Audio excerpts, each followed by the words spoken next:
Hello, welcome to OLT 321 European Literature. This is lecture 14 in the fiction side, and it's the last one for fiction. And we're going to go over trends in 20th century fiction, just the high points.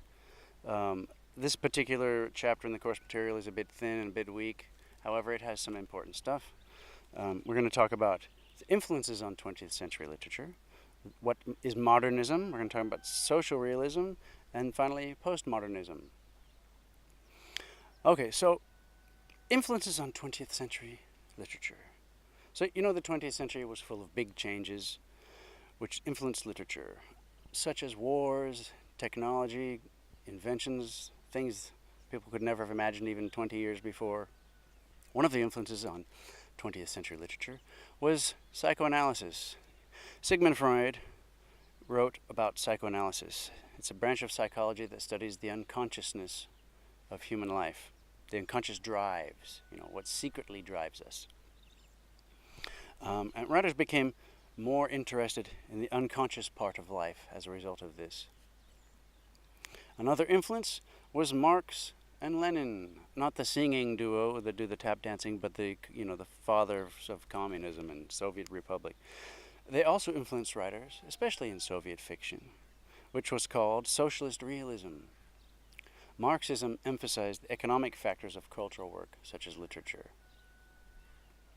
Finally, the third important factors were World War I and World War II. They were heavy influences because they showed destruction at a level never seen before. Human life destroyed in a factory style. Millions of people, tens of thousands killed, even in a single battle in a single day. People had never seen this before, and it was an incredible shock.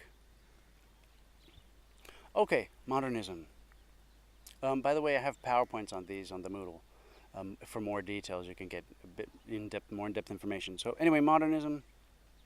Modernism is a reaction against the conservative values of realism. It saw the Industrial Revolution and its products as spoiling human life by alienating people. Before, perhaps people worked together out in the countryside in whatever arrangement they did, perhaps on the farm. But then you go and join a factory, and you're just doing your one repetitive job all day long, and maybe not even talking to anybody. You collect your salary at the end of the week or end of the month. You're just a number in the machine, another gear. Workers became isolated in the factories, and modern conveniences like telephones isolated people even more. You don't even have to go and see anybody and talk to them. Just call them on the phone. Then World War II caused a deeper reaction because, as I said, modern warfare destroyed human life in a way they'd never seen before. Franz Kafka's The Trial shows this reaction with a man who was put on trial but who's never told what he's accused of doing. This is an attack on the kind of government behavior that doesn't treat people in a humane way. Just shuffles people around or makes you wait in line or never even tells you what you're supposed to know. These people behind windows on offices or behind counters that don't even help you. This is what he's talking about. It shows the meaninglessness of life when people are isolated, lonely, and when there's no human feeling. Man's alienation in modern society is therefore the main theme of modernism. What's going on in this alienation, and why is man alienated? Socialist realism. Mainly Russian writers were working with socialist realism. They put workers and their struggles against the uncaring system that dehumanizes workers. In Gorky's Mother, we see a son who becomes a revolutionary leader, but when he's arrested, the mother takes up after him and shows that communal spirit of sticking together and working together to fight and try and change their condition. She dies at the end, but the fire of resistance is still in her eyes. Okay, postmodernism. Postmodernism has many possible characteristics, so it's difficult to precisely define. It can be many things, and that's why it's so awesome. You need to go and check the PowerPoint on postmodernism for more detail. However, instead of the authors seeking meaning, in postmodernism, the author is often trying to avoid making any meaning. Life doesn't make sense, and so the book doesn't necessarily totally makes sense. But it's done in a creative way. It's entertaining. It also, they sort of deconstruct what a novel is. A novel can be anything. It could even have pictures or recipes, lists of things. It has any number of elements such as playfulness, irony, dark humor, metafiction, and intertextuality.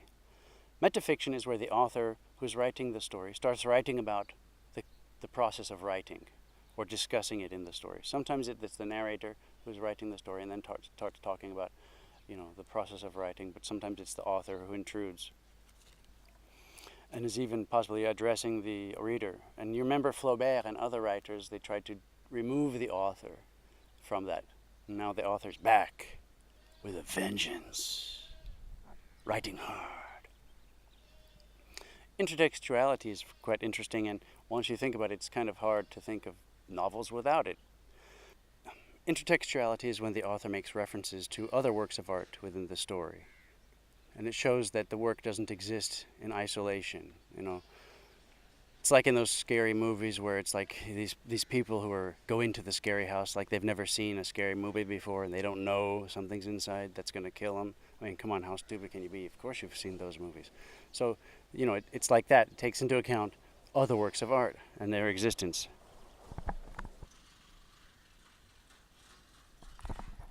Everybody's got his own way of expressing himself. Flaubert's Parrot by Julian Barnes, which is mentioned in the course material, shows this intertextuality. The main character's wife killed herself. So the narrator tries to understand it by understanding the suicide of Emma in Madame Bovary, which we guys have already studied. So through the study, we learn about Flaubert, and the main character does. There are also notes and parts of essays, and sometimes it feels like a research project. So this shows that postmodernism is also exploring the limits of what a novel is, what a novel can be. It opens the door to new ways of creating novels, and it's pretty exciting. So to sum up, we looked at the 20th century influences on European literature. We looked at modernism. We looked at socialist realism. We looked at postmodernism. So now, that's it. That's the end of the fiction part. Oh my God. Well, before I go, I want to show off. Miminita Ringa. I want to show you my book. I just got it the other day. It's a book of short stories that I wrote. There's one story I wrote even in 2002. I have many stories, and anyway, been working on them a long time. See the really cool picture? Hodu is an instrument used by the traditional storytellers of the Peul tribe of Senegal, well, West Africa, I should say, but in particular, the characters in some of the stories are from Senegal. Anyway, there you go. Perhaps there might be a copy eventually in the OU2 library. In fact, you should push and push. Okay, see you in poetry.